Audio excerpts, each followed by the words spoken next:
question qu'on se pose, et on se la pose d'autant plus qu'effectivement, vous venez de le rappeler, cette candidate tient des propos qui sont attendus, on le comprend, par une grande partie de la société russe, mais qui questionnent l'opposition. On sait que lors des dernières présidentielles, depuis 2004, il y a systématiquement eu une candidate d'opposition qui a été placée à cette place, dans cette candidature, par le Kremlin, avec un objectif, notamment diviser les voix d'opposition. Et pourquoi aujourd'hui on a encore besoin de diviser ces voix d'opposition? Eh bien tout simplement parce que l'opposition hésite depuis quelques années sur la stratégie qu'il faut adopter envers le Kremlin. Est-ce qu'il faut s'abstenir pendant les élections? Est-ce qu'il faut aller voter pour le Parti communiste ou le Parti nationaliste pour diviser les voix?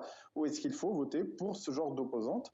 Et ce que je vois depuis Moscou sur les réseaux sociaux, c'est que cette femme aujourd'hui fait déjà cet effet. Si jamais elle avait été placée là par le Kremlin, elle fait au moins déjà l'effet escompté par le Kremlin, parce que je vois que les opposants se posent cette question: d'où sort cette femme? Est-ce qu'elle est vraiment motivée? Est-ce qu'elle est vraiment opposante? Est-ce qu'il faut voter pour elle? Est-ce qu'il faut s'abstenir?